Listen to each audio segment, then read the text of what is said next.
Hello everyone and welcome to the Book Refuge. And I'm so happy to be back in front of you guys with some Outlander content. I thought it was a cruel joke for them to skip last week after leaving us on such a cliffhanger or a hangman's noose, as the case may be. But I'm not also horribly mad at it because we only have so many episodes left. I believe we only have 4 episodes left already. Wow, so I can't be too angry. And they did give us some pretty great surprises. Holy crap, this team is very good at keeping their secrets, because who was expecting Ian Murray to be back in this episode? There it was. My mind was blown. But gotta bring it all back together. Let's take some deep breaths. I'm sure you're here because you need to process this. That's why I make these videos. Just a couple things at the upfront of this. We got a little business to do here. I make new videos 3 to 4 times a week. I'm normally a booktuber. If you don't know what that is because you found this through Outlander, it means I read lots of books and I make YouTube videos about them. I have a whole playlist that is just about Outlander. It will be tagged at the end of this video. Otherwise, you can go to my channel and find it. I have about 20 some videos about Outlander, reviewing all of the books, reviewing all of the previous seasons, and I have one dedicated review for each episode so far this season. So, enough of that. Let us get into my recap and review of this. Another thing to mention up front is I'm coming at this from a book reader's point of view. I am not being an impartial judge of the show. I love the books. I consider them canon. I consider where we're coming from. If you're looking for someone who is just going to analyze this on its, quality as entertainment, go find one of them. That is totally fine. There are plenty of forums where they're only show watchers. There are plenty of people who will ignore the sins of the writers in regards to how they're doing an adaptation. But that's not me. I will be walking you through the beats of the story, what we saw, and then comparing it with the book, as well as telling you what I think maybe was done better, where I think we're going with everything, and how I feel about it. So far, you all have been wonderful about it. Everyone who's left comments or contacted me, you've all understand why we're here, but just want to make that clear. These videos have been doing really well. You guys have really touched me with how much interaction that I've had, but as more and more people see these, I just have to put that at the front end of, I'm not here to be impartial. I'm gonna critique this as an adaptation because that's why I'm watching it. That's how that's why I'm here. So let's go over what happened. So we start this episode as a silent movie. And I'll tell you right now, I thought this was very interesting. I was, of course, thrown off, and I was in the middle of doing something when I started my episode, and so I didn't realize that there was words on the screen. So that was the only thing that really threw me off, is when I heard the clicking and how they had the beginning card work into it was someone putting a film into a projector and starting it. I wasn't paying attention right away, so I had to rewind to see how he started it. And they did Claire's whole surgery on him in silent video, which I thought was amazing.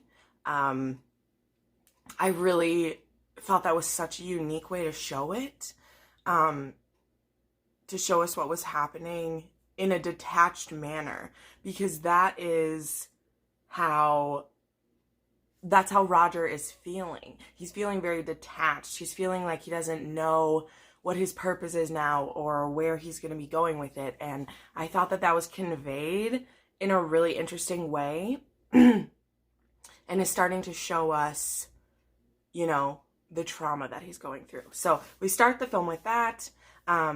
We also, apologies, before the beginning credits, we start with him teaching his class, and he's talking about people's famous last words.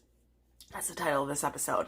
And I thought that was really cool. We get to see him using his voice. We get to see him being his charming self, a side of him that they haven't shown us in quite a while.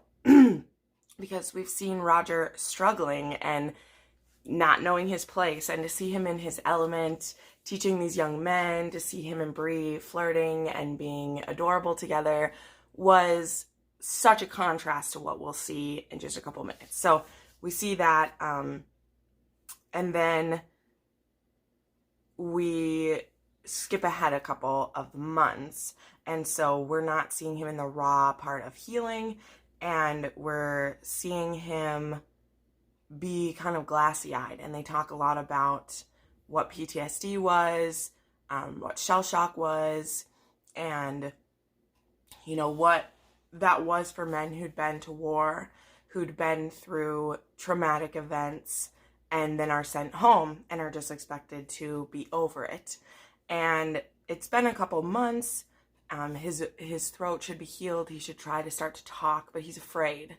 I know in the book he's afraid of what he'll sound like. In the show, I don't know if it's just anger at what he lost or, fear in that way. But I thought that I really liked how they were filming when he would have these flashes of what's happening. Eventually, they started working in the colored version, like the live version of what's happening, not just seeing it from Ronder's point of view. And I feel like they did this trauma very well, and it's some of the best that I've seen. We've seen it earlier this season when Bree was having traumatic flashbacks, and there is some comparison there. I almost wish that they had them dive into that together more instead of Bree being angry about it. But I like that I could see the comparison because there's that like close up of her face and the flashing back to it, and then like the starting and things, the nightmare stuff that comes with it. And I really like that. And in the book, I did look up too. He does have a dream where he's remembering all of that stuff that does happen along the way. So that's what's happening with Roger. We don't see a ton of Jamie and Claire in this episode at all. I'll talk more about that when I get to, the comparisons of it. But we do have Jamie, we have Lord John there, and he brings the astrolabe, I cannot pronounce astrolabe. I know what it is. It's a tool that it helps you with the solar system to help you, take time and things like that. It's really beautiful. In the books, that's a gift that he sends as just like a present for Bree, because Lord John sends many gifts over the years to the Frasers. They're really his dearest friends. And I've said this throughout it. I love that anytime we would have like written a letter to Lord John or something, that they have David Barry be here. It's a great way to keep the actor, working, because if they were to actually go the number of years it is before we see John again, that's just happening now in An Echo in the Bone that we see him face to face again. David Barry wouldn't be able to stay in a contract with this show if we would never see him that way. And I really like that they have done that. Like, I don't have a problem with it. It's a little weird if you think about it in context that he's just running to every wedding and get together they have, but I'm okay with it because I love David Barry and I love Lord John, and so that's the least of this story's problems. But we find out that Lord Trine has given them 5,000 acres as recompense for almost killing Roger, and I'm sure to try to make it up a little bit. They don't dwell on this for very long. They tell us about it, and then Bree's like, I want my husband back. I don't care about the land. And then that's like all we have to say about it. Okay, cool. Get back to that later. Put a pin in that. We're going to put pins all over the board, because then we get to something shocking. And the way that it's shocking, because I knew they were bringing something forward. Like, I knew this was coming. You've mentioned it in my comments down below that, Katrina had said they were bringing stuff. They've all said they were bringing stuff forward. And I had no idea what that was going to be. Like, we've talked about, like, I didn't know what it was going to be. And it ends up being Claire and Jamie are playing with Jemmy, which is adorable, and I love that we're finally interacting with the kids. The kids are such a big part of the books, and I realize the constraints there is with that when you're dealing with a TV show. I understand. And they're aging them up which is good, because that happens in the book too. That's not just a plot convenience for the show to make the kids be older and easier to deal with. That's what happens in the books too. We really are kind of ripping through the years in the Fiery Cross. And anyway, so they're playing with Jemmy, and a bear appears, and they're very scared, and then someone kills the bear. And it's Ian. And Ian is standing at the top of the ridge. And he has the tattoos across his face. And he has a mohawk and feathers and his bow and Rolo. And I was just like, oh my God, you brought Ian back. I can't handle my shit right now. And I am so happy about that, by the way. I'll talk more about that at the ending here, but I mean, we can talk about it now because it is changing some things. And the thing with having Ian back, I don't feel like it poses a problem in the timeline thing. In the timeline part of things, my biggest problem is who they're having him have interactions with and how they made him act. So my first impressions, I was very impressed. I have said that in previous reviews of the books, that I was very excited to see how John Bell would do this. I really wanted them to have him like bulk up and make him look older. And I knew that things were going to be good because there was a couple posts of him. I remember when he shaved his head. And so I was very excited that they were following through with that. I thought he looked amazing. I like that they didn't go over the top with him. He just, you can tell this man spent some time with Indians. They didn't do the thing where like, because when he comes back, he's like skin weathered, you know, he's tan and dark. And that just would have been cheesy to manufacture that and actually could have been like a little offensive if they'd done it wrong. So I'm fine that they kept him super pale. They just, you know, scruffed him up a little bit and he looked amazing. And just the way that John Bell changed the way that he carries himself, I am so impressed. It is everything that I wanted. I'm very excited to see when he will calm a little bit and be kind of that middling. Like, I hope they don't have him just, you know, when he snaps out of his depression, go back to being the kind of Ian he was before. I don't think he will. He speaks with stiltedness, which makes absolute sense because he hasn't been able to speak English for years. Like, this has been years. And you really should get that from, like, how old Jemmy is, who he's supposed to be 3 or 4 years old now. I don't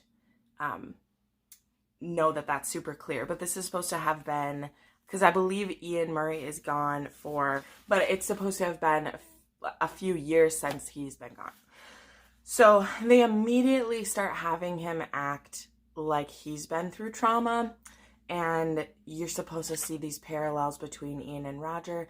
He has an interaction with Marcelly that is beautiful. There's an interaction between Roger and Marcelly where he gets angry about the hangman's card, which is just weird. And then they have her still be pregnant, which at first I was like, why is she still pregnant? Because it's supposed to have been a few months and she was really pregnant last time. And I'm pretty sure she's supposed to have had this baby already. Because the baby she has when Fergus is back is Henry Christian. So I don't know if they're skipping to this baby going to be Henry Christian. But I know why they had her still be pregnant. So that Ian could, you know, show his pain at not having a baby and to talk about babies, which there's a beautiful scene in that from Breath of Snow and Ashes, where when she has Henry Christian and, you know, Fergus is struggling with it, that, you know, he's able to share with Marcelly that men feel the pain of losing a child or of things going wrong, just, you know, almost as strongly as women do. It's just we never quite look at that side of it because men aren't the one who carry the babe.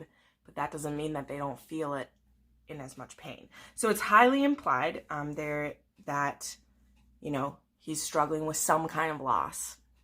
And I'm interested to know if any of you are watching this without reading the books, if you know what's happened to him or what your guess is about him and the woman he loved. I would be curious to know. I know most of you are book watchers, are book readers as well. But if you're not, I'd be interested in what you think. So share that with me. So what ends up happening is the 5,000 acres that Roger has been given, it needs to be surveyed. And so they are going to send Roger, and they ask Ian to go with, because they think that would be a good thing for Ian to do. And I'm going to put a pin in this. I don't like this. This is where all the excitement I was building about Ian being back started to worry me. I started to get nervous about what was happening here. So we have Bree kind of laying down the law with Roger, where she's like, I'm done with this now. And I wrote on Twitter last night, which link down below if you're interested, that I've come to the realization that the writers of this show, they don't care about the kind of character, like, they don't care about showing me the characters from the book. Like that, and I'm having such a hard time letting go of it. Because just as it drives me nuts how they've had Roger act about some of these things, then they have Bree do it too. And I'm just so sick of it. Like, all she she needed people to be like compassionate towards, I don't know, she never asked for that. But to just tell Roger he needs to get over it and like come back to her, it's just like the way that she did it. And she never talks to, like, she talks to her mom about it, but there's no scene of her talking with her dad about it, about him explaining what it is to be a man and why this is so hard for a man. This is a part, not yet. We're not there yet. Putting a pin in it. But anyway, that's what happens. Bree encourages him to go and says, I need you to decide to fight for us, which is very powerful in the moment. That's great. So they both go to do this. And after they've been gone, Claire notices that there is some water hemlock missing. Marcelly's like, I wouldn't touch it. I'm pregnant. It can cause you to lose babies. Is something that hemlock does, water hemlock does. And so she thinks that Roger stole it and that he might be going to commit suicide on this trip. And right away, I knew that they had Ian take it and not Roger, because though Roger's really depressed, and yes, they have him stand at the edge of the cliff, he's never seriously thinking about killing himself. He's just trying to come to grips with who he's going to be now. I know that. I can see that from him. So they have Roger and Ian interact a little bit. It's very, Ian is being really standoffish with him, and Roger is just trying to make it through day to day. And then Roger wakes up and sees Rollo tied to a stake and all of Ian's belongings folded neatly on his mat. And then we see Ian burying the hatchet, which was talked about in the beginning, what bury the hatchet means. And then Ian starts making, I wrote this, Ian is making fucking death tea out of the water hemlock because he's going to kill himself because he's so depressed. Okay, and then Roger comes and kicks it over, and Ian and him get into a fight. And this fight is what pushes Roger to finally talk. And not only does he just start talking, he, doesn't struggle for more than a couple seconds. His voice isn't rough enough. He's going to straight on speaking in sentences. And him and Ian have this back and forth where he decides that, he's going to do it. And that if you kill yourself, you can't go where they want you to go. And now, to be fair, I know, all of these things that Ian is saying, I know that he did think about killing himself. It's implied when we get his point of view that he's thought about it. That he thought about, not even continuing on. But he never went so far as that. And the reason that kept him living is because he needed, this is hard because, okay, now we're dealing with Breath of Snow and Ashes stuff. He knew that he needed to pray for his little girl who died. And that he needed to be the one to say prayers for her so that she could be in heaven. And he's worried that if he killed himself, which is a mortal sin, that he wouldn't be able to go to heaven with her or any of his family members. And so that is what kept him from killing himself. And instead, we have Roger explaining that to him, which one part of it I like because we are seeing our first hint that Roger could be a soother to people, that we're seeing those like ministering tendencies start to come out. I was wondering when we would start to see that, when he finally will discover his calling. And I'm hoping, although I really got to stop hoping for good things to happen with Roger, because the show has decided they don't give a fuck what I want about his character development. But I'm hoping that that is starting to be where it's going anyway. So one of the lines I did like, though, is that when Ian is like, how dare you stop me? You've buried your weapon. You won't use your voice. And I like that. I do like this interaction. I just don't like that it's him and Ian having it. Like, ugh, it drives me nuts. So then Roger comes back to Bree, and they have this conversation where he says hello, and she's like, you're talking. And he's like, I'm not going to give up. And again, he's just fully talking. They're having these long conversations. And I really, really just wanted the scene from the book. I actually wrote down the page number so I could read it to you guys this time, because it does take him a while to come to this point. And I understand why they didn't have him go on the journey alone and have the crazy interactions he does, because in the book, he basically ends up on a spirit quest where he's like, a bunch of crazy shit happens to him while he is doing this surveying thing. But he needed that time alone to decide what he's going to do. Like, who is he going to be? And he didn't. But what happens in the book is when he gets home to her, he comes in and she's like, it's you. You're home. And she was afraid that he wouldn't come back. So there was a little bit of fear that Roger might not come back. And he said, I'm home. Are you well? And his Jem.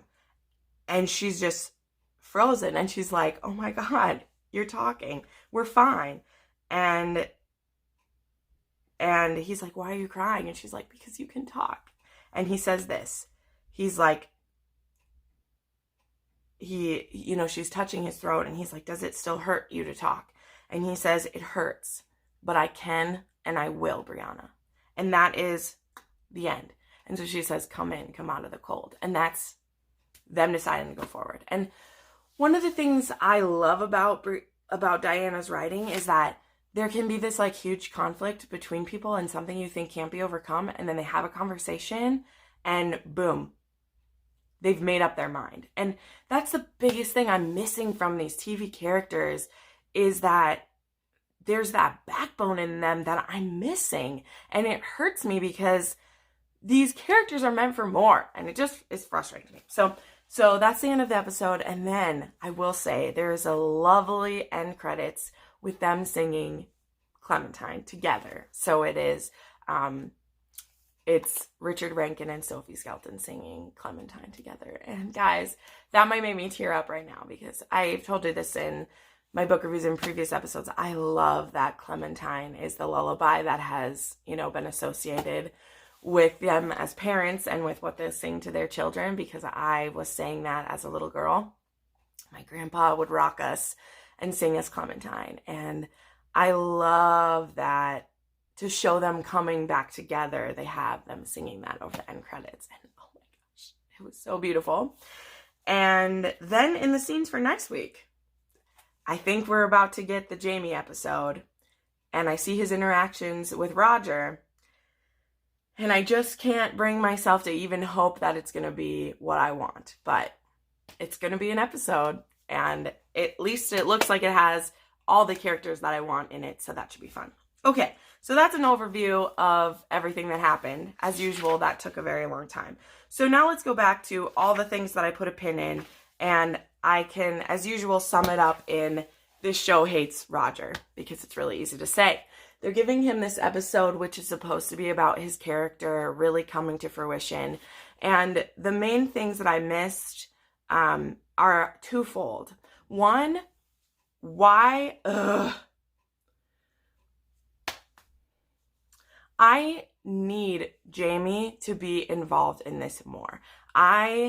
The only thing they had Jamie say about this whole situation was when Jamie and Claire come over for dinner and Roger's chopping and Jamie's like, do you think we can get him to stop? And even makes a weird face about it.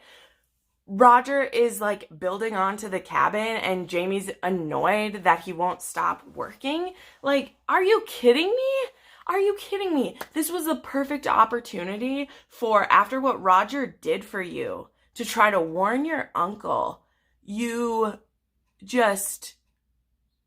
no scene with him and Roger talking about this. There's no scene with Jamie talking with Bree about what's going on. There's no scene of him trying to have Roger's back. There's no scene of him cussing the fuck out of Tryon. Like, I wrote down some amazing stuff about this because the way that Jamie comes to his defense is amazing in the book. Like, it is so good because we already have seen them building this relationship over the past couple of years in the book. We've seen, Jamie trying to connect with him. We've seen Roger trying to impress him.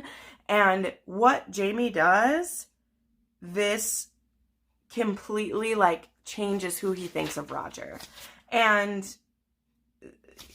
one of the things that he does, sorry, let me find it, is when Jamie finds out what Lord Tryon did, that he hung him without letting him speak about his name, without letting him talk, that they just hung this guy without hearing what he had to say.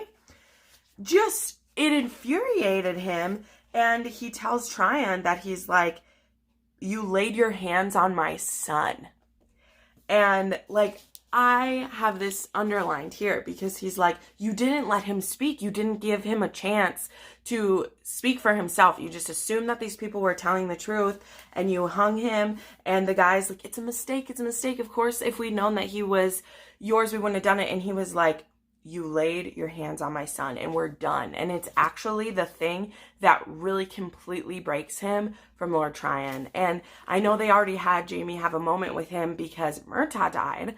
But I feel like the show has put so much energy into the Murtaugh-Jamie relationship, which isn't even a thing, that then when he's finally gone, and I said that last time, it hurt me to have them lose Murtaugh. I knew it was going to hurt me to have them lose Murtaugh because I love that actor and I love that character. But at the expense of the Roger and Jamie relationship, it's not worth it to me. It's not worth it to me. And this was the episode where I wanted to see that. And again, next episode, I know there's some scenes with them alone because we see it in the trailer, but they haven't built that up now. And Jamie is so angry about what happens to him. And that's why Tryon is like, oh shit, I need to pay them off. And he offers the land because Jamie is so angry. And then they're both like, we don't want this. We'd rather have him back. And Bree wants revenge against the people who did this to him. She doesn't just accept it. And, it just makes me so annoyed. And so Bree talks Jamie. She's like, what can I do? I'm not going to lose my husband. And he's like, there's this beautiful scene. Hold a second. Just the fact that I feel like they belittle Roger at almost every turn. And they make him seem like he's not strong enough for this. And I really, really needed those interactions to be with, Jamie and Roger and, Bree back and forth. And Jamie and Bree talk, and they talk about the Stephen Bonnet things, where one of the things that's helping Roger move forward is that he wants revenge on Stephen Bonnet, and Bree is like, I want my revenge too.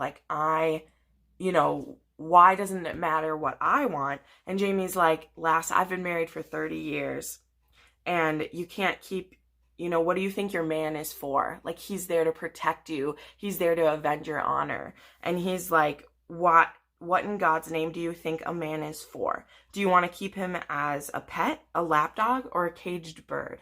And Bree's like, you don't understand. And Jamie says, oh, do I not? I've been married for 30 years and you less than 2. What is it you think I do not understand? It isn't the same thing for you and Mama as it is for me and Roger. No, it's not.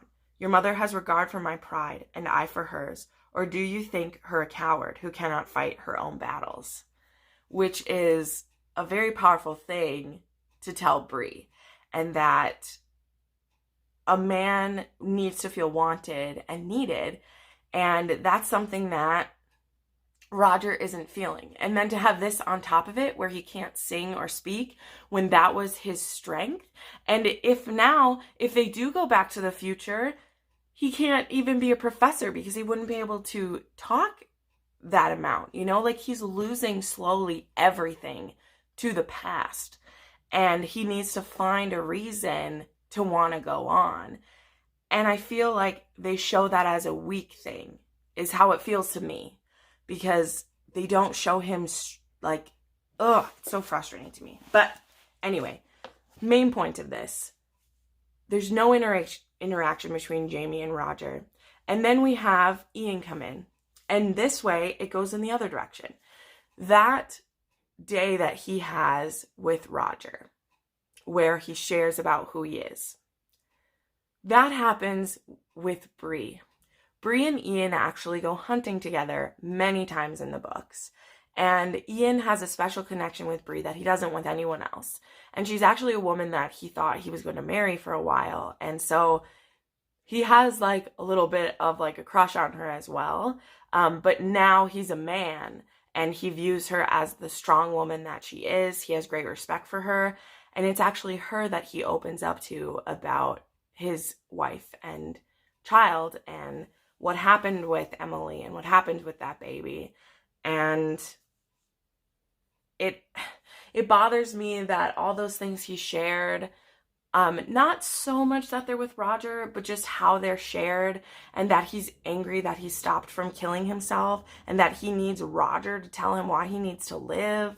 And I'm just, that would have been so good too for Bree to be able to share with Ian, and I want to see that connection, and it just, none of it is there. Like, it's so frustrating, and I just feel so defeated with that, because now if they do the things that are coming up next with Jamie, which it looks like it did, because if you watch the clips carefully, you can see that Jamie looks hurt, and you see part of the conversation with him and Claire that I love so much. But there's no groundwork built up for it. And so I know they're going to use what happens to Jamie as this like thunderstruck moment where now him and Roger bond over this. Instead of having been steadily building it up over time, it's going to happen in one episode where now, Roger does something for Jamie and Jamie just is immediately like, oh, wow, you are a good son-in-law to me and I'm happy to have you. And that's not great character development. And I think they suck at it. I swear on my Bible, I feel like this show sucks at character development for anyone who's not Jamie and Claire. Because the characters they're developing, they bother me. So back to happy thoughts. Let's wrap this up, folks. Let's wrap this up. So now that I've ranted about the comparisons between the book and this that are really bothering me, do I think that it's affected much having Ian be back earlier? No. I don't think it affects things too much, because a lot of what happens in this last part of the book, so this is actually where we're at in the book at the end of this episode. So there's not that much left. And basically the main event that still happens is that event with Jamie. So it's okay with me that they brought Ian back early. I think that's great. I am very excited to see what John Bell does. This does make me think that they'll bring more things forward from book 6. I'm not sure what that will be, because a lot of the stuff that happens left in the book is all emotional. And I said last video that I was excited for that because I want them to develop my characters and I want them to do things that I want them to do. I want those character interactions to be built. It looks like, you know, we're building up to that confrontation with Stephen Bonnet. It looks like we're going kind of a different way with that, where like Bonnet thinks that he'll be able to get Jemmy. That's what they're assuming. That's weird way to go with that, and would be very evil. That's something that even happens in today's life, is that rapists get you know, custody rights of their kids or things like that, which is just fucking ridiculous to me. But that seems interesting in how it would play out. Yeah, so there's a lot of stuff coming still. We have 4 episodes left. Yeah, I'm interested to see. I'm so glad to have John Bell back. That's fine. I just feel like we didn't spend enough time with the people I wanted us to develop, and now we brought someone else back who's very interesting. And I hope they didn't just bring him back to just add him to the Scooby crew, like Fergus, who Fergus never does anything. Did we just bring him back to have him here, or are we going to have some meaningful interactions with him? I hope so. So, sorry this devolved, but I mean, that's what you guys come for. You come for the honesty, and I love the long conversations. Some of you leave me absolute novels in the comment section. I read every comment you send me. I appreciate your support. Sorry I got a little salty, but that's what I'm here for. Like, I'm giving you my honest opinion. You're free not to have watched it, but thank you so much for watching this. I put up new videos 3 to 4 times a week. If you're interested in my other bookish content that I do, make sure you subscribe and hit that bell to be notified when I post. Thanks so much for watching, everyone. Bye.